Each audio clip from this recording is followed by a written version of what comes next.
The design of planned attacks on buildings inside the U.S. and how operatives were directed to carry them out. That is valuable information for those responsibility to protect the American people. He told us the operatives had been instructed to ensure that the explosives went off at a point that was high enough to prevent people trapped above from escaping.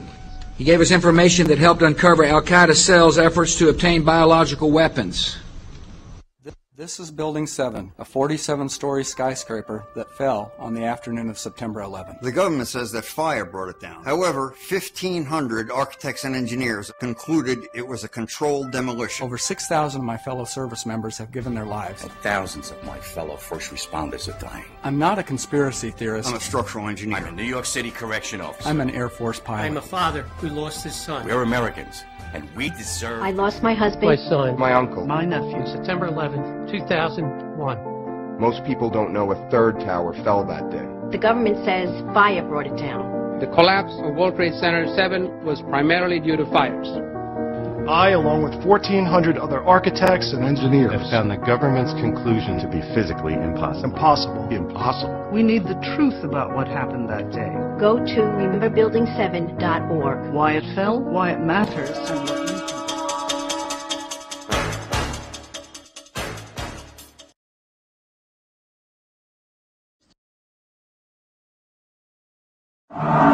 Showing Osama bin Laden alive and well and threatening to make the 9/11 attack seem like foreplay. How much do we really know about America's favorite villain? Multimillionaire Osama bin Laden was the 17th of 52 children fathered by a wealthy construction baron named Mohammed bin Laden, who had close ties to the Saudi royal family and the Bush family. In 1979, the American CIA and Pakistan's ISI financed an anti-Soviet group in Afghanistan and provoked a profitable 10-year war with the Russians. When the Russians invaded Afghanistan, the CIA hired Osama bin Laden to recruit and train Al-Qaeda fighters to fight the Russian army.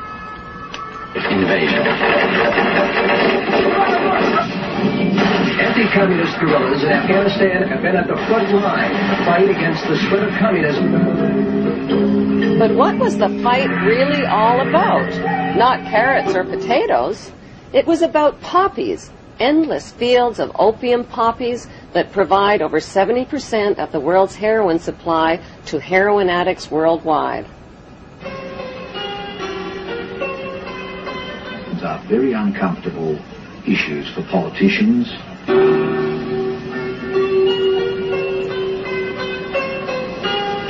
It was a dramatic story, but the media failed to tell us the less heroic side of Afghanistan's freedom fighters. America's new friends had become hooked on the economics of the poppy. During the war, many of the mujahideen radically increased the production of opium, the raw ingredient of heroin. The international drug trade began in 1606 when Queen Elizabeth I built England's wealth by trafficking illegal opium from India to China. British East India Shipping Company and profited handsomely, not just from drug trafficking, but from trafficking African slaves with her slave trader, John Hawkins.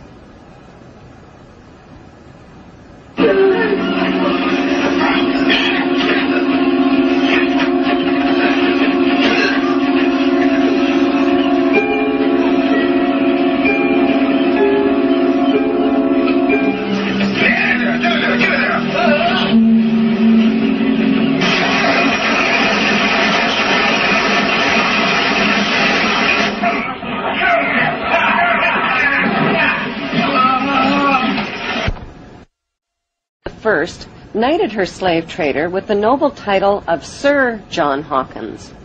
By 1830, the British had distanced themselves from dope dealing by granting opium monopoly rights to the Jewish Sassoon family, who became known as the Rothschilds of the Far East. As an agent for the Crown, David Sassoon shared his dope profits with Queen Victoria. The British East India Company built a major factory to process the opium here at Ghaizipur. It's still a lucrative earner for the Indian government, which sells opiates to the world's pharmaceutical industry. When the Chinese banned opium and destroyed 600 chest loads of the addictive drug, Sassoon and the British retaliated. It was a financial disaster for the British. With huge profits at stake, they retaliated with the Opium Wars of 1843 and 1858. The forces of the market were to defeat China's moral prohibition. Sassoon and the British forced drug addiction onto an entire nation, stole the island of Hong Kong, and made Hong Kong the capital of the British international drug trade. In 1872, Queen Victoria knighted David Sassoon's son, Albert Sassoon, who spread the illegal opium trade throughout China and Japan. In 1887, Sir Albert Sassoon married Aline Carolyn Rothschild and joined the pirated fortunes of the Sassoon drug cartel with the Rothschild money cartel. Today, it's business as usual for the descendants of the Sassoon and Rothschild families who socialize with Queen Elizabeth II and Prince Charles as elite members of Britain's inner power circle. Many have been granted royal titles like Sir, Countess, Baron, and Marquis, but their many victims aren't fooled by the crowns, the titles, and the tuxedos. They have very different titles for them. Titles like liars, thieves, dope dealers, and mass murderers for the crown.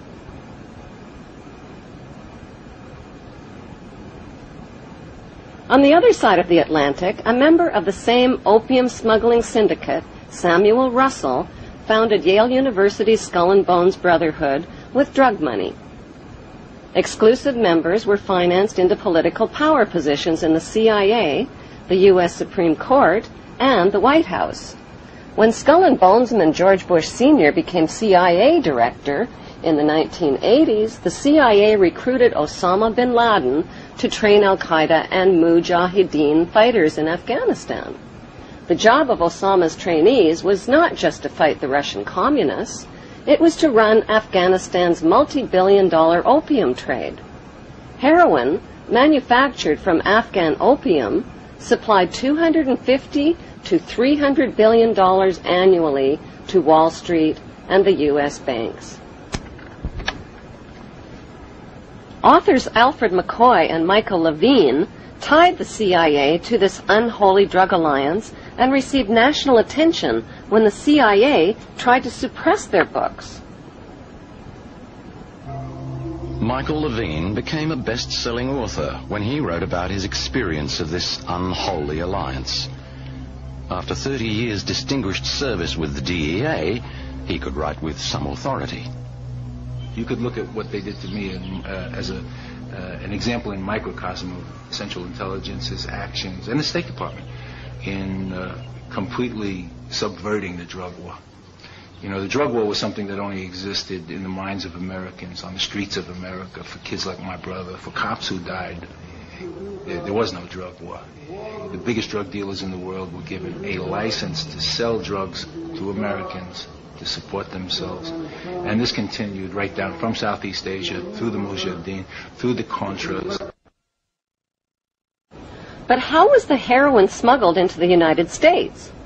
One of America's most gruesome secrets is that during the Vietnam War, heroin was smuggled into the United States by hiding it inside the body bags of dead American soldiers.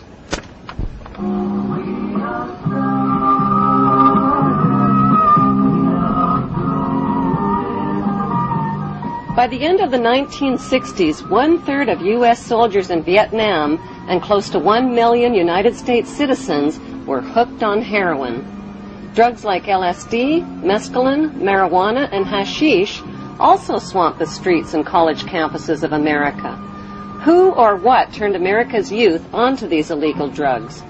Celebrity anti-war activists like Aldous Huxley, Timothy Leary, Allen Ginsberg, and Bertrand Russell sold America's youth on acid rock, tripping out, and one world government. Their financing came from the Warburg banksters and IPS, Institute for Policy Studies. Over 100 million doses of LSD that hit the streets of America were purchased by Timothy Leary and Alan Dulles through S.G. Warburg's Sandoz AB Pharmaceutical Company in Switzerland. Free sample-sized packages of acid were handed out not only on college campuses, but at rock concerts, where musicians persuaded millions of fans to get high.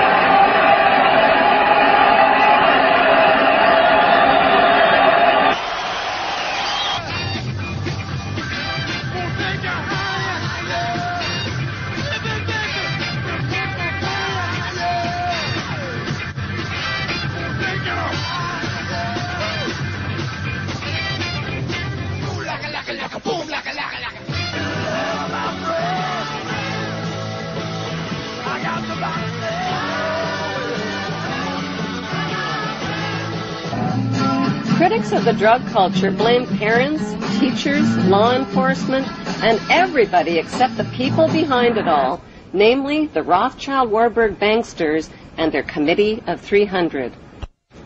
According to Dr. John Coleman, who wrote the story of the Committee of 300, the Beatles rock group were brought to America by the Tavistock Institute.